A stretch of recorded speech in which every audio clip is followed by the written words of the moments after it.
এবার আমাদের মহারাজ কৃষ্ণচন্দ্র উদ্বোধন করতে চলেছেন পানীয় জলের সরোবর।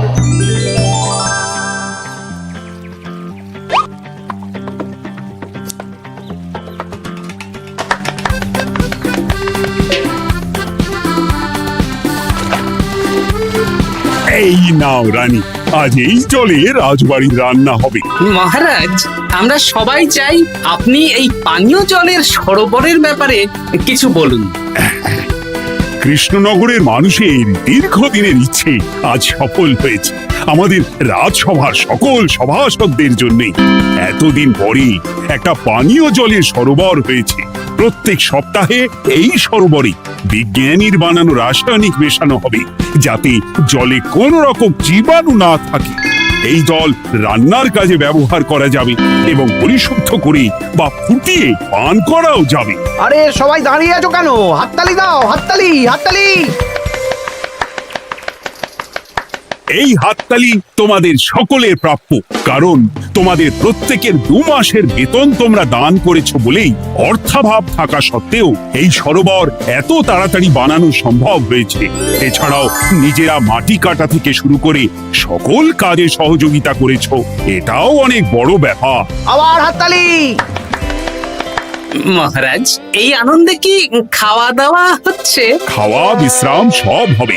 আমি আর রানী একটু সমুদ্রে ঘুরতে যাব, তাই আগামীকাল থেকে 1 সপ্তাহ রাজসভা ছুটি। তোমরা নিজেদের মতন আনন্দ করো, বিশ্রাম নাও। টানা 1 সপ্তাহ ছুটি? হ্যাঁ, টানা 1 সপ্তাহ। কি আনন্দ! এবার হাত পা ছড়িয়ে শুধু আয়েশ করব। আমিও এই কদিন অনেক ধকল গেল। এটা চাই ওটা চাই, তারপর সব মালপত্র বওয়া, মাটি স্থানান্তরিত করা, সব কাজ করেছি। এবার বিশ্রামটা চাই। কি বলো গোপাল? হ্যাঁ, ঠিক বলেছো সেনাপতি। তবে আমি আমার ব্যায়ামটা কিন্তু চালিয়ে যাব। সে চালাও, শরীরটা ধরে রাখতে হবে তো।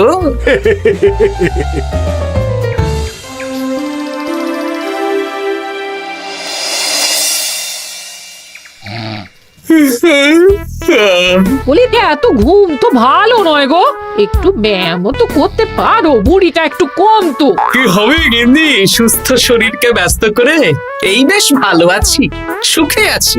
একটু শরবত করে দাও তো। নিজেও তো করে নিতে পারো। আচ্ছা, গিন্নি মানে কি? কি? গৃহিণী, অর্থাৎ যে গৃহের কাজ করবে। আমি যদি ঘরের কাজ করতাম তাহলে তুমি আমাকে গিন্নি বলে ডাকতে। ব্যাপারটা কি ভালো শোনা তো? শরবতটা বানাও দেখি। লোকটার যেন আর তর্স হয় না।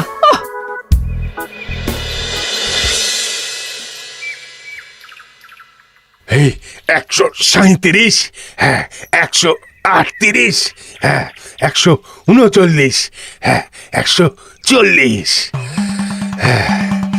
গিন্নি, কোথায় গেলে? কি হলো?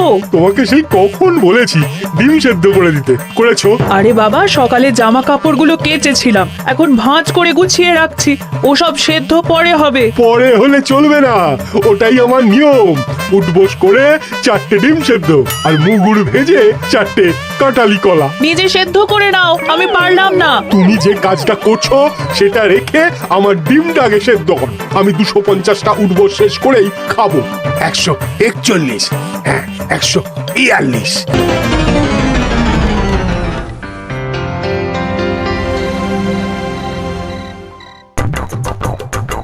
ও গিন্নি, তোমার পিঠে একটু সুড়সুড়ি দিয়ে দাও তো। আমি এখন সন্ধে দেব, ওসব সুড়সুড়ি টুসুড়ি দিতে পারবো না বাপু। তুমি তুলতুলে হাতে সুড়সুড়ি দিলে ঘুমটা তাড়াতাড়ি চলে আসবে। সন্ধেবেলা ঘুমোবে কেন? যাও একটু পায়চারি করে এসো। না, এখনো তো পায়চারি না, এখন শুধু বিশ্রাম। দাও দাও দাও দাও, সুড়সুড়ি দাও, সুড়সুড়ি দাও। এই লোকটা জ্বালিয়ে মারলো।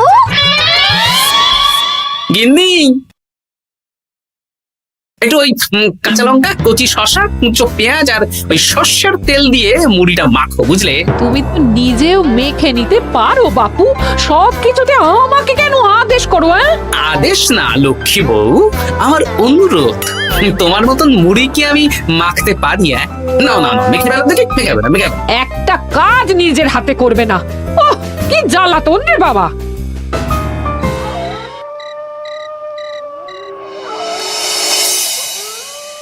তরকারিটায় নুন একটু কম হয়েছে, বুঝলে গিন্নি? একটু ওই নুনটা দাও তো। এই সামান্য ব্যাপারে এত রাগ করার কি আছে?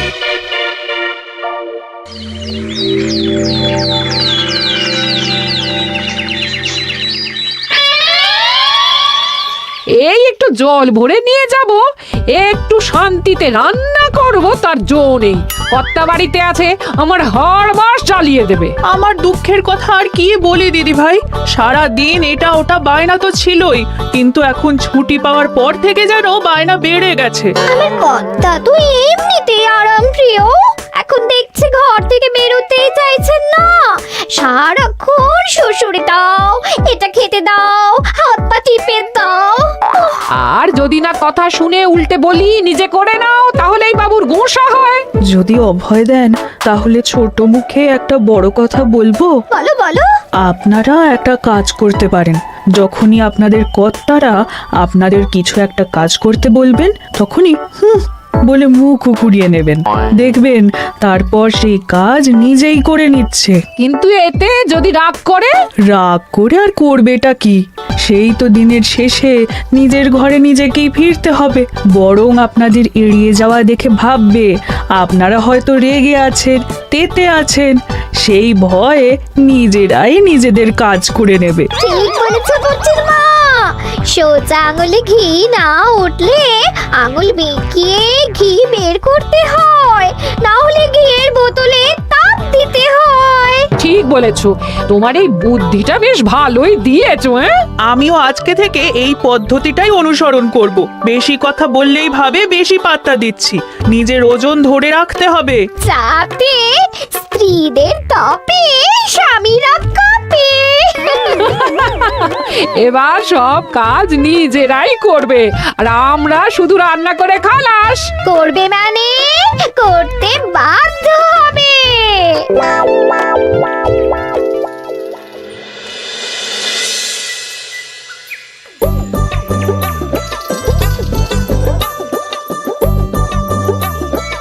কই গো গিন্নি, বাজারের থলেটা ধরো। উফ, বাবারে বাবা, কি গরম, চাঁদিটা ফেটে গেল গো। কই গো, নিয়ে যাও। যা বাবা, কিন্তু কথাই শোনে না। আরে বাবা, আমি কখন থেকে হাঁকছি বাজারের থলেটা নিয়ে যাও, কোনো কথা কানেই তোলো না। এ নাও দেখো, তোমার পছন্দ মতন কই মাছ এনেছি, আজকে তেল কই রেঁধো কেমন। ওর কি, আমি স্নানে গেলাম, ভালো করে কষিয়ে রান্না করবো, হ্যাঁ, দুপুরে পেট ভরে খাবো। হ্যাঁ, এই তোমায় কি হুহু রোগে পেয়েছি নাকি? হ্যাঁ, যাই বলি তাতেই একটাই উত্তর, হুহু। কি মন্ত্রী মশাই, অনেক দিন হয়ে গেল আমাদের হাতে কোনো কাজ নেই। এখন কি আর গোপালের পেছনে লাগবেন না নাকি? দূর, অনেক তো পিছনে লাগলাম, কিন্তু ফলের ফল তো কিচ্ছু হলো না, উল্টে আমার বদনাম হলো আর তোরাও ফেসে গেলি। তাই আর না। তাহলে এখন কি হাত গুটিয়ে বসে থাকবেন? এখন সুস্থ শরীর ব্যস্ত করতে চাইছি না, বুঝলি? পুজো ছাড়া তো সেইভাবে বড় ছুটি পাই না, কিন্তু অনেক বছর পর এক সপ্তাহ টানা ছুটি পেয়েছি, তাই এই ছুটিটা খেয়ে দিয়ে আয়েশ করে উপভোগ করতে চাই। মা, বেশ টাটকা ফল এনেছেন তো। খাবি? আপনি খাওয়ালে আমরা আবার না করতে পারি নাকি? দাঁড়া, তোদের গিন্নিমাকে বলছি কেটে দিতে। কই গো, শুনছো? কই গো? গিন্নিমা তো কোনো সাড়াই দিল না, তাই তো দেখছি। দাঁড়া, আমি রান্নাঘরে গিয়ে বলে আসি।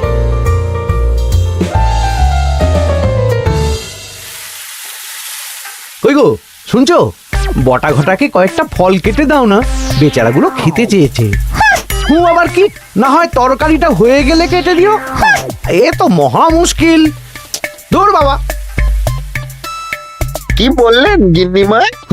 মানে মানে বলে মুখ ঘুরিয়ে নিল। হয়তো উনি ব্যস্ত আছেন, সেটা কোনো ব্যাপার না।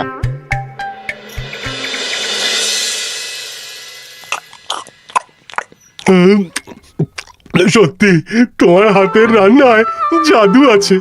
হ্যাঁ, বাহ বাহ। কি হলো গো? হ্যাঁ, সকাল থেকে মুখে কুলু পেটে বসে আছো কেন? তোমার কি কিছু হয়েছে? ওই দেখো আবার হু হু করে। দাও দেখি, আর একটু ভাত দাও। কি গো, ভাত দেবে না? আরে বাবা, তোমার কি রাগ বা অভিমান কিছু হয়েছে? এ তো দেখি কিছুই বলে না। এবার বুঝো ঠেলা, শুধু রান্নাটা করব আর কোনো কিছু করতে বললেই বলে এড়িয়ে যাব। বাধ্য হয়ে নিজেই কাজ করে নেবে। দেখি আজ তেল কইটা কেমন হয়েছে। আহা, এই তুমিও খেতে বসে পড়ো গিন্নি। বাহ, দারুণ হয়েছে গিন্নি। একটু ঝাল হয়েছে কিন্তু ভালো লাগে, বুঝলে? কি গো, আমি তো একাই বোকার মতন কথা বলে যাচ্ছি। এই তোমার কি হয়েছে বলো তো?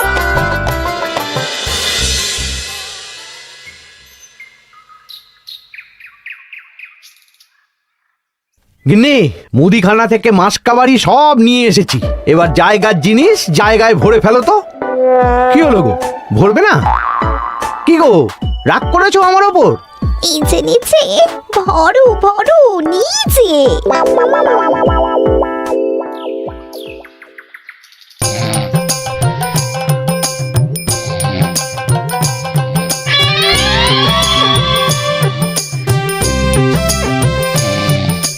এ কি গো গিন্নি, দুপুরের এঁটো থালা, বাটি, হাঁড়ি, কড়াই সবই তো শুকিয়ে কাঠ। এগুলো মাজবে কখন? আরে, এই কি শুরু করেছো বলো তো? শুধু হু হু করে যাচ্ছ। কিছু জিজ্ঞেস করলে হয় চুপ করে আছো, নয়তো হু হু বলছো। বাসনগুলো মাজবে না? হ্যাঁ, রাতে রান্না বান্না করবে না নাকি? আরে, এ তো আজব ব্যাপার। না, আমাকেই দেখি বাসনগুলো মেজে ফেলতে হবে। বাড়িতে তো আর 5টা দাস দাসী নেই।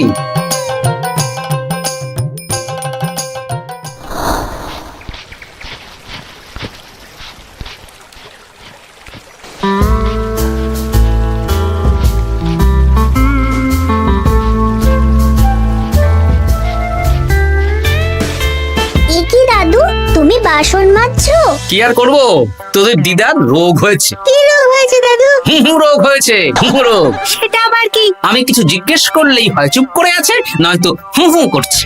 কি কর দাদু, 1 সপ্তাহ ছুটি পেয়েছো, কোথায় আইস করে কাটাবে তা না তুমি বাসন মাজছো? কি আর করবো বল, সবই ভাগ্য। আরে দাদু, তোমার যে ঘটে বুদ্ধি আছে না, তুমি ভাগ্য বদল করে দিতে পারো। হ্যাঁ, দিদা পুনো হল হলে তুমিও তো বাঘাতে তোল। আর দেখি কবে ঠিক হয়, নইলে তো কিছু একটা ব্যবস্থা করতেই হবে। এভাবে হু হু শুনে তো আর থাকা যায় না, বিরক্তিকর। আরে গোপাল যে, তুমি পুকুর ঘাটে কি করছো? এই দুপুরের বাসন মাজছি। ও, বাসন মাজছো? মাজো মাজো, আমিও কাপড় জামা কেচে বাড়ি ফিরছি। কেন গো, তোমার আবার কি হলো? আর বলো না, একটু ছুটিতে বিশ্রাম নিচ্ছি বা ব্যায়াম করছি, সেসব আমার গিন্নির সহ্য হয় না। কিছু করতে বললেই হু হু করছে। তোমার গিন্নিও হু হু করছে? শুধু আমার না গো গোপাল, মন্ত্রীমশাই আর রাজবৈদ্যের গিন্নিও। এদের কি একসাথে ছোঁয়াচে হু হু রোগে পেয়েছে নাকি? হ্যাঁ, তাই তো মনে হচ্ছে সবার গিন্নি শুধু রান্না করছে আর কিচ্ছু কুটো নেড়ে দুটো করছে না। হ্যাঁ, আচ্ছা বুঝেছি, আমরা যে বিশ্রামে আছি সেটা এদের সহ্য হচ্ছে না। কি করা যায় বলো তো? আমাদের বউ যখন কাজ করছে না, তখন নতুন বউ আনতে হবে, মানে আবার বিয়ে করতে হবে। কি যাতা কথা বলছো গোপাল? মানে ব্যাপারটা হলো গিয়ে,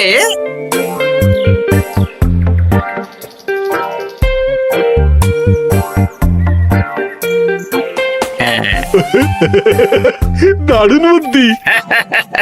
তুমি এক কাজ করো, মন্ত্রী মশাই আর রাজবৈদ্যকে এই বুদ্ধির ব্যাপারটা জানিয়ে দাও, আর কাল বিকেল বেলা থেকে আমাদেরও হু হু রোগ শুরু হবে। কেমন? বেশ বেশ।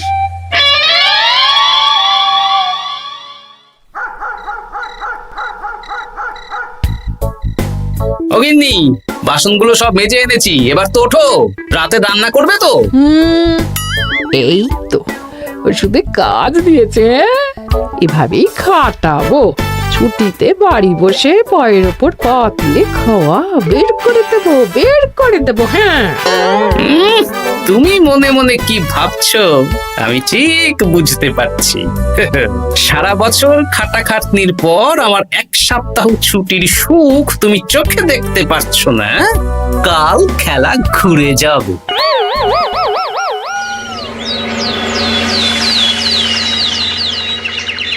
আজ থেকে আমার আর কোনো উপকার তোমাকে করতে হবে না গিন্নি। আমি নিজের ব্যবস্থা নিজেই করে নেব। হ্যাঁ,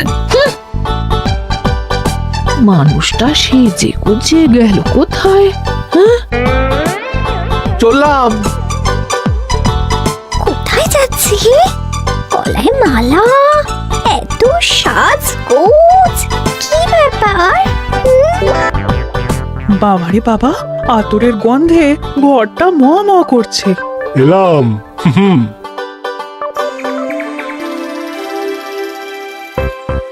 আরে আর বলো না, আমার মানুষটা যে আজকে সকাল সকাল সেজে গুজে কোথায় গেল কিছুই বুঝতে পারলাম না। আমার কথাও তো গলায় মালা পড়ে গেল।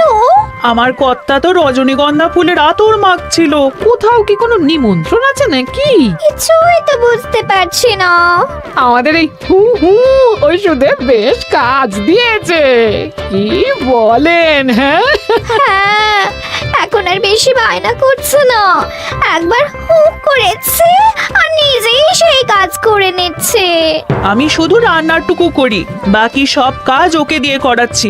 কিচ্ছু বলতে হচ্ছে না, বাধ্য হয়ে করছে। আমিও তাই।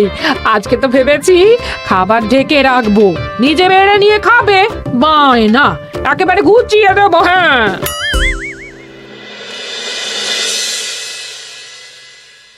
সকাল থেকে সন্ধে হয়ে গেল, বাড়িতে এখনো এলো না।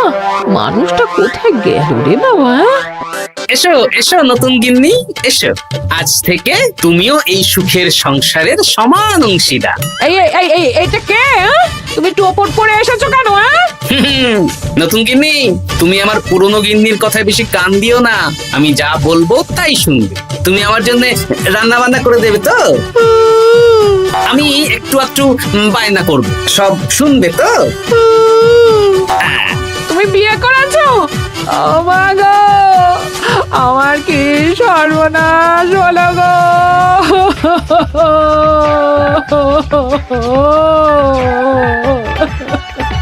চলো নতুন বউ, মোড়ের মাথায় গরুর গাড়ি দাঁড়িয়ে আছে, চলো চলো চলো। ওগো, তুমি এরকম করো না, আমি আর বাঁচবো না। কেন এত কষ্ট দিচ্ছ? সামান্য হু করার জন্য আরেকটা বিয়ে করলে? আমাকে পিঠে সুড়সুড়ি দিয়ে দেবে তো গো নতুন বউ? এটা কে? এ কি হলো? আমার বন্ধু বান্ধবরা এলে তাদের একটু ফল জলখাবারের ব্যবস্থা সব তুমি করবে তো? ও মা গো, এ কি সর্বনাশ হলো আমার! এই আমার সাথে এটা করতে পারলে? আমি কি অপরাধ করেছি? দেখো, ঘরের কাজ আর আমার একটু আধটু বায়না, এগুলোই তোমাকে সামলাতে হবে, বুঝলে? তাহলেই তোমাকে রানী করে রাখবো, কেমন? এই, এটা কে? আমি বেঁচে থাকতে তুমি আবার বিয়ে করলে? ওর কথা শুনো না, তুমি আমার দুয়ো রানী। এ তো দেখছি বড্ড কান্নাকাটি করছে। চলো দুয়ো রানী, আমরা কদিন একটু ঘুরে আসি। চলো, এখনই যাবো। না না না, আরে ওর কথা শুনো না, আমরা ঘুরবো। মোড়ের মাথায় গরুর গাড়ি দাঁড়িয়ে আছে, চলো চলো।